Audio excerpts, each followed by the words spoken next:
जीवन में सर्वोच्च सफलता के लिए विद्वान साधक भी भगवान गणेश की शरण लेने का उपदेश देते हैं। बात माने, सारी चिंताओं को छोड़ दो और इस गणनाथ स्तोत्र के 5 पाठ नित्य सुनो और पाठ करो।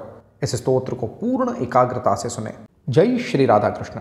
श्री गणनाथ स्तोत्र का वर्णन श्री मुद्गल पुराण के 9वें खंड में मिलता है। इस स्तोत्र में साधक श्री गणेश की महिमा का गुणगान बारंबार कर पुनः पुनः भगवान को नमस्कार करता है। इस स्तोत्र के प्रणाम श्लोकों से श्री गणेश अति प्रसन्न होते हैं। इस स्तोत्र की फलश्रुति में साधक भगवान के सामने पूर्णतः शरणागत होता है और भगवान से जन्म और मृत्यु के संसार चक्र से मुक्ति की प्रार्थना करता है। नित्य कर्म में अवश्य ही यह दिव्य स्तोत्र का श्रवण सम्मिलित करे, लाभ आप स्वयं देखेंगे। ऐसे ही गुप्त और रहस्यमय स्तोत्र हम आपके लिए लेकर आते रहते हैं, इसीलिए इस चैनल को सब्सक्राइब अवश्य कीजिएगा।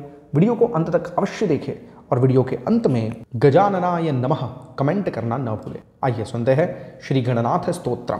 ओम मद श्री गणनाथ स्तोत्रम।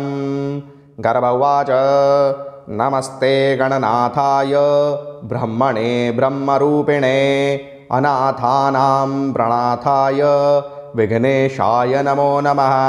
ज्येष्ठराजाय देवाय देवदेवेशमूर्तये अनादये परेशाय चादिपूज्याय ते नमः। सर्वपूज्याय सर्वेषां सर्वरूपाय ते नमः। सर्वादये परब्रह्मन् सर्वेशाय नमो नमः।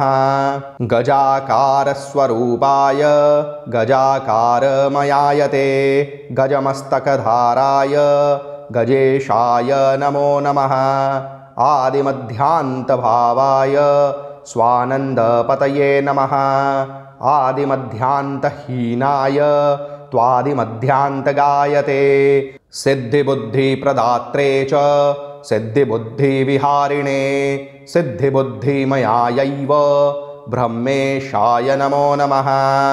शिवाय शक्तये चैव विष्णवे भानुरूपिणे मायिनां माययानाथ मोहदाय नमो नमः।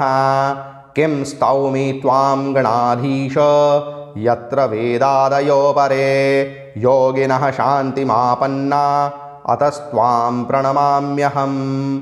रक्ष मां गर्भदुःखात् त्वामेव शरणागतम्। जन्ममृत्युविहीनं वै कुरुष्व ते प्रदप्रियम्। ओम इति श्रीमन्मुद्गले महापुराणे 9वें खण्डे श्रीगणनाथस्तोत्रं सम्पूर्णम्।